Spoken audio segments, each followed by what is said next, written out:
All right, joining me now, Maryland Senator Ben Cardin, chair of the Foreign Relations Committee. Senator, always great to have you back. And I want to ask you about this idea of this dysfunction in Washington. I mean, you're among dozens of members who are retiring, going on to new adventures, but many of them have said it's because they feel like Washington is falling apart. Representative Ken Buck said this place has evolved into bickering and nonsense and not really doing the job for the American people. How have you seen Capitol Hill change over the years, and do you feel like it is broken as you leave? Well, Shannon, first, it's good to be with you. Clearly, our nation is more divided, and that's reflective in our legislative branches of government as well. But I must tell you, it's been a real honor to serve in the United States Senate. I have friends on both sides of the aisle working together. We've gotten a lot done. So I would not minimize the ability of senators to work together across party line to get things accomplished. It's happening today. But our nation is divided, and we need to find ways that we can work together. We did that in passing the continuing resolution. It was a compromise. Democrats and Republicans worked together. At the end of the day, we got something done that's good for the American people. We kept government open, and we provided the disaster relief funds that are desperately needed throughout the country. That's working the way we should. All right, you chair the Foreign Relations Committee, so I want to try to get to some foreign hotspots while we have you. Let's start with Israel. You've been a strong defender. I want to ask you whether you agree with your fellow Maryland Senator, Chris Van Hollen, who has written that he thinks that President Biden has failed policies in the Middle East. What's your assessment, and where do you think we are in getting to a ceasefire and getting the hostages home? I think President Biden's done the right thing as far as America's involvement in the Middle East. We are on the verge, I hope, of a ceasefire and the return of the hostages. There's active negotiations taking place. We have real promise in Lebanon with new leadership to be able to make that a safer country. And then, of course, in Syria, with the downfall of the Assad regime, there's real opportunities. And the President Biden's been very actively engaged with our partners in the region, including the Kingdom of Saudi Arabia and Jordan and Egypt and UAE, to try to get regional cooperation and security in the region. You mentioned Syria, so I want to ask you about this. There are reports from the AP this morning that Iran's Supreme Leader Ayatollah Ali Khamenei is saying that young Syrians will resist the new government that appears to be emerging. He's pointing fingers at the U.S. and Israel, saying they've sowed chaos in the country now that Assad has been run out. What do you make of what comes next? There's a power vacuum when somebody is toppled, and for Iran's tentacles in that country as well. Well, Shannon, it's important for the Syrians to select their own leaders, but that leader needs to respect the diversity of the country. The country is very diverse. It has a lot of ethnic communities. They got to protect the rights of all the Syrians and prevent terrorist organizations from getting a roots in the country, and then have peaceful relations with their neighbors. That's the U.S. objective, not to build a government. That's up to the Syrians to build their own government, but we want a government that will respect those priorities. Another major issue, and of course, Russia's influence has been seen there in Syria as well. They don't seem to be as involved or willing or maybe able at this point to get involved. Certainly they weren't to save Assad as he was run out. It's another major foreign policy issue Biden has dealt with, Trump's going to have to deal with. Putin said days ago he's ready to start talks again with President-elect Trump, and he adds this: I believe that Russia has become much stronger over the past 2 or 3 years. Why? Because we are becoming a truly sovereign country. We are no longer dependent on anyone. How would you assess Russia's strength at this point, and how does that conflict end?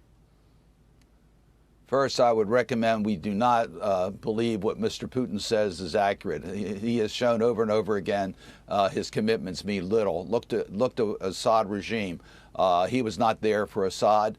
He recognized that Russia just was not going to invest anymore in Syria.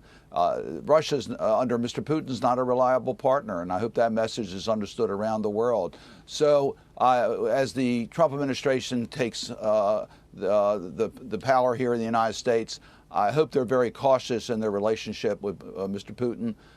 He is our adversary and not a friend. Well, all of these challenges have been playing out as President Biden reaches his final days as commander-in-chief. There's a deeply sourced piece in the Wall Street Journal this week talking about people feeling like lawmakers, like they couldn't get in touch with him. Even cabinet secretaries at some point gave up trying to reach him, and that staffers were sometimes, it appeared to be, making really important decisions. Wall Street Journal has this: if the president was having an off day, meetings could be scrapped altogether. On one such occasion in the spring of 2021, a national security official explained to another aide why a meeting needed to be rescheduled. Quote, "He has good days and bad days, and today was a bad day, so we're going to address this tomorrow." As chair of the Foreign Relations Committee, did you feel like you had access to the president when you needed it? What do you make about this very detailed picture of a commander-in-chief who was at times not able to do the job? Shannon, I've had regular communications with the Biden administration on foreign policy issues, and it has been absolutely timely, and everything we needed to get done, we've gotten done. I've already mentioned many hotspots around the world in which the Biden administration is extremely active. I know in the continuing resolution, the Biden administration's request for the disaster relief was held pretty much intact. So President Biden is very much engaged, his team's very much engaged on not only our international issues, but also our domestic issues. Well, you mentioned you were able to engage with members of the Biden administration, and that's what a lot of other folks have said too, but not directly with the president. Congressman Adam Smith talks about the fact that he had warnings and worries about the withdrawal from Afghanistan that he wanted to share with the president, but couldn't get in touch with him directly. Are you confident that the messages, the work that was being done, you say staffers and administration, but direct connections with the president, were those happening? Shannon, I was ranking Democrat on the Senate Foreign Relations Committee under President Trump and chairman under President Biden. I've had a lot more communications with President Biden than I ever have with President Trump. So yes, I've been in communication with the president, and I found his access available whenever I needed it. Okay, I want to ask you about the drones, because we all have a lot of questions about the drones. I want to play something that your colleague, Senator Blumenthal, said about his confidence in what he's been told so far. We've received only minimal information, which leads me to believe that our federal government has no idea, no clue, no reliable information about these drones, and I am more and more concerned. Says he's more and more concerned every day. Where are you on this, the information you've been able to gather, the assurances you've gotten? What are your questions? Well, in regards to the recent observations, we've been informed that there's no threat against our country. But there are so many drones that are in the air today, many of them just done by private on recreational use by individuals.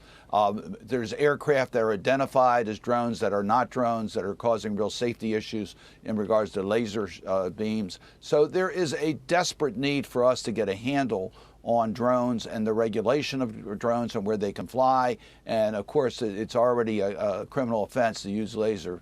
So we need to get a better handle on it. Obviously, it is a vulnerability that we have to make sure never becomes one that could compromise America's national security.